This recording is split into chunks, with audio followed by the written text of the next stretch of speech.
Hi everybody, this is Yogita and मैं आप सबका स्वागत करना चाहती हूँ टेक्स्ट बुक सुपर कोचिंग पे। और एक ऐसी वीडियो है, ब्यूटीफुल वीडियो, जो स्टूडेंट की बहुत डिमांड आती है कि मैम किस तरीके से हम हमारे भारत में, हिंदुस्तान में असिस्टेंट प्रोफेसर बन सकते हैं। देखिए, अगर आपने ये सपना चुन लिया है कि आप असिस्टेंट प्रोफेसर बनना चाहते हैं तो याद रखिएगा कि ताउम्र आपको पढ़ना पड़ेगा।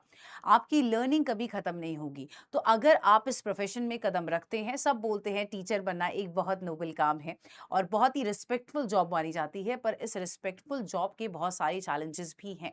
अगर आपको सरकारी नौकरी नहीं मिलती तो आपको समझना पड़ेगा कि प्राइवेट में जो आपके जॉब चैलेंजेस हैं वो कंपैरेटिवली हायर आपको देखने के लिए मिलते हैं। किस तरीके से हम असिस्टेंट प्रोफेसर बनेंगे, आज ये पूरी रणनीति, ये पूरा स्टेप बाय स्टेप प्रोसेस हम इसमें देखेंगे।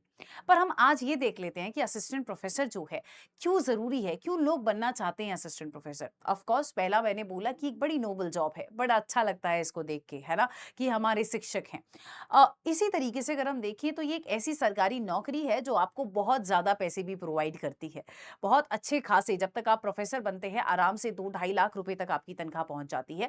एंड एक रिस्पेक्टफुल, रिस्पेक्टेड आप एक अपना जीवन जो है व्यतीत कर सकते हैं।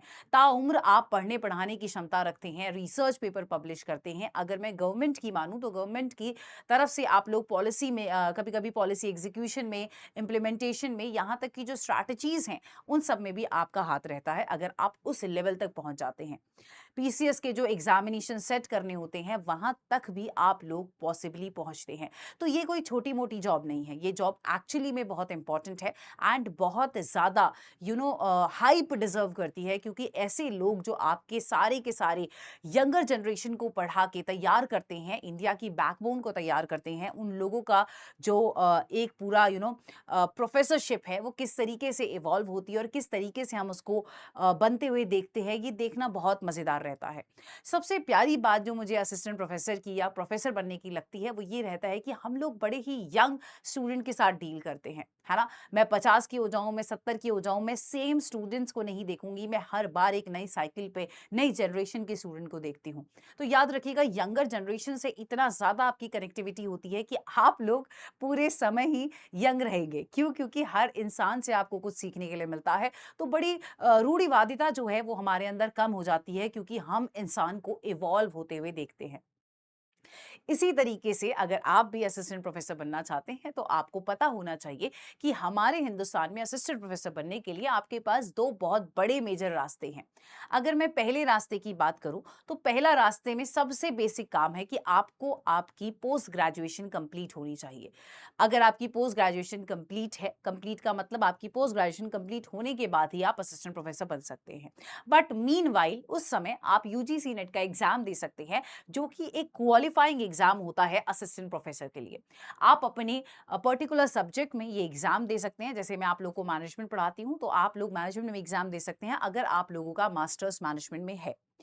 दूसरे तरीके से अगर हम करना चाहें असिस्टेंट प्रोफेसर का, वो हम कर सकते हैं थ्रू पीएचडी। कभी कभी काफी स्टूडेंट यूजीसी नेट क्वालिफाई ना करके पीएचडी के जो मार्क्स हैं, या पीएचडी में जो उनका अगर पीएचडी कंप्लीट हो जाता है तो उनको उस तरीके से भी आप असिस्टेंट प्रोफेसर इंडिया में बन सकते हैं।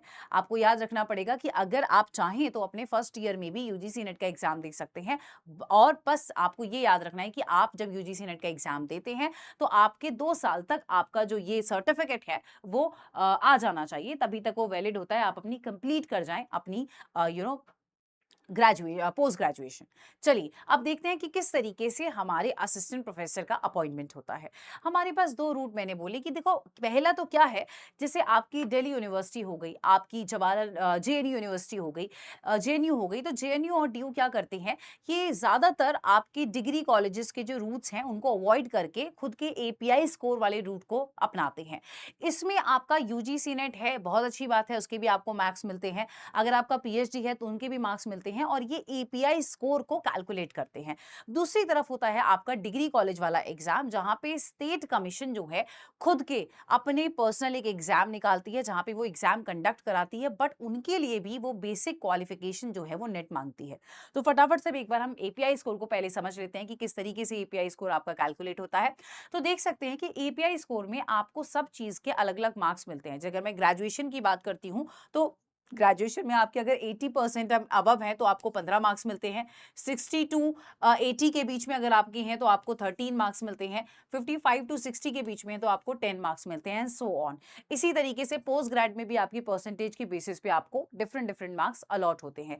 देन अगर आपने एमफिल किया है, पीएचडी अगर आप कर रहे हैं तो आपको मार्क्स नहीं मिलेंगे। ये पीएचडी कंप्लीशन पे आपको 30 मार्क्स मिलते हैं। अगर आपका नेट जेआरएफ के साथ कंप्लीट है तो इसको मैं बोलती हूँ कि आपको 7 मार्क्स देते हैं ये, और अगर आपका सिर्फ नेट कंप्लीट है तो आपको 5 मार्क्स देता है।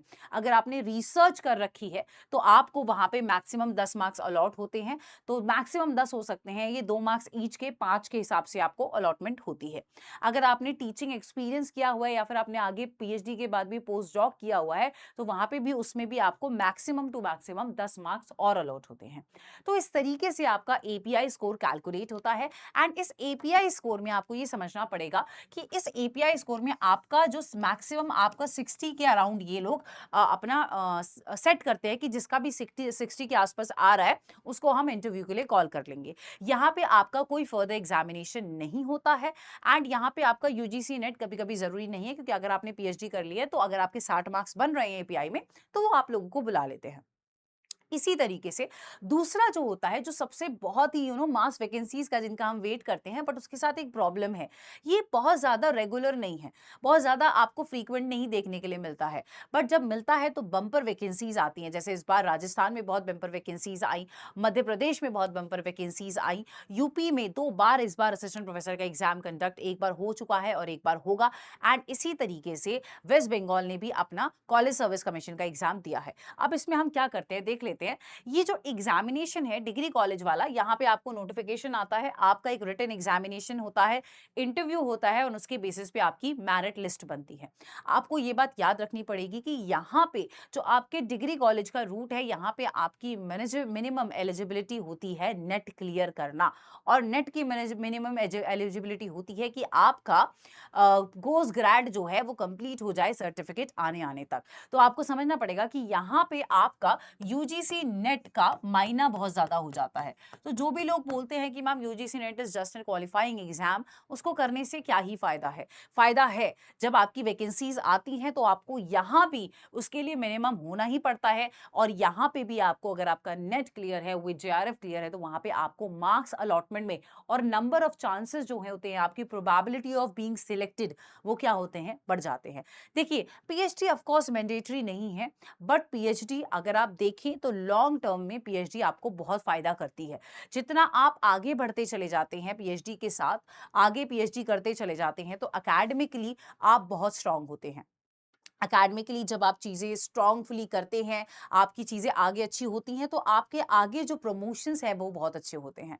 एंड उन्हीं प्रमोशंस के बेसिस पे आप बड़े-बड़े जो गवर्नमेंट्स के प्रोजेक्ट्स हैं, या फिर समझ लीजिए कोई पॉलिसी है, या फिर स्टेट सर्विस कमीशन है, वहाँ पे जो एग्ज़ाम सेट करना है, सुपरवाइज़ करना है, इन सब का काम भी आपके उसी ओहदे और उसी पद की वजह से होता है। तो पीएचडी मैंडेटरी नहीं है, बट पीएचडी करना बहुत ज़रूरी है। तो अगर मेरी मानिए कि आपका नेट हो चुका है, आप नेट कर चुके हैं, तो अपने पीएचडी में एनरोल कर लीजिए अभी के अभी, एंड रिसर्च पेपर पे काम करना स्टार्ट कर दीजिए, वो बहुत इंपॉर्टेंट है। ठीक है। तो चैलेंजेस देखिए, हर अपने एग्जाम के एक चैलेंजेस होते हैं, हर अपने लाइफ के एक जॉब के चैलेंजेस होते हैं, बट चैलेंजेस से ज्यादा यहाँ पे रिवॉर्ड्स बहुत ज्यादा है। बहुत अच्छा एक करियर है, बहुत रिस्पेक्टफुल आपको करियर देखने के लिए मिलता है। अगर आप सरकारी प्रोफेसर बन जाते हैं तो एक्सेलेंट आपका वर्क लाइफ हो जाएगा। एंड बड़ा पॉजिटिविटी रहती है, आप समाज के साथ बदलते रहते हैं, आप इंसान के साथ बदलते रहते हैं। चैलेंजेस आपको समझना पड़ेगा कि इतने सारे चैलेंजेस हैं कि डेली आप पढ़ने के लिए तैयार होने चाहिए। आज भी जब मैंने यूनिवर्सिटी में थी, जब मैं यूनिवर्सिटी में पढ़ा रही थी, अपना एग्जामिनेशन क्लियर करने के बाद हर दिन एग्जामिनेशन पढ़ाने के अलावा भी बहुत सारे काम साथ में करने पड़ते थे। अगर you love to learn, you love to grow, you love to evolve, तो ये करियर आपके लिए है। आप इस करियर में मोनोटोनस बिल्कुल फील नहीं करेंगे। हर दिन एक नया चैलेंज होगा, नए स्टूडेंट के साथ आपको मिलने का मौका मिलेगा। एंड खुद भी अगर आप सेल्फ ग्रोथ चाहते हैं तो इससे ब्यूटीफुल करियर नहीं हो सकता। ऐसा करियर जहां पे आपको बहुत ज्यादा पैसे भी मिल रहे हैं, एंड आप इवॉल्व भी कर रहे हैं, ग्रो भी कर रहे हैं, तो इससे ज़्यादा बेहतर क्या है? यूजीसी नेट आपको करना पड़ेगा। जेआरएफ की क्वालिफ़िकेशन आपके पास होनी चाहिए। अगर आप डायरेक्टली रिसर्च में अप्लाई करते हैं, वहाँ पे भी आपको स्टाइपेंड मिलता है और यूजीसी नेट से आपको स्टाइपेंड एज़ सच नहीं मिलता आपको, पर किसी-किसी ऑफ कोर्स ये है कि काफ़ी-काफ़ी जगह पे अगर आप फुल टाइम पीएचडी करते हैं, तो वहाँ पे वो लोग स्टाइपेंड प्रोवाइड करते हैं। तो आपका बिग क्वेश्चन जो था कि भैया फैक्ट ऐसा है कि इनिशियली आपको पीएचडी मैंडेटरी नहीं है, बट इवेंचुअली पीएचडी मैंडेटरी होती है।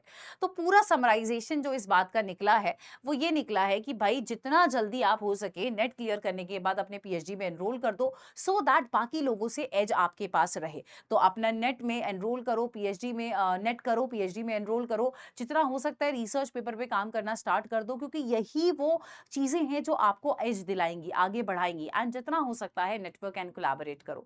यू नीड टू अंडरस्टैंड कि जब आप स्टार्ट करोगे तो अपनी मास्टर डिग्री से स्टार्ट करोगे। अपना नेट जो है फर्स्ट और सेकंड सेमेस्टर से देना आप स्टार्ट कर सकते हैं। उसके बाद आप अपनी रिसर्च पेपर पे, पोस्ट ग्रेड में अपने रिसर्च पेपर पे काम करिए। उसके बाद अपना नेट का सर्टिफिकेट ऑब्टेन करते ही अपने आप को पीएचडी में एनरोल कर लीजिए।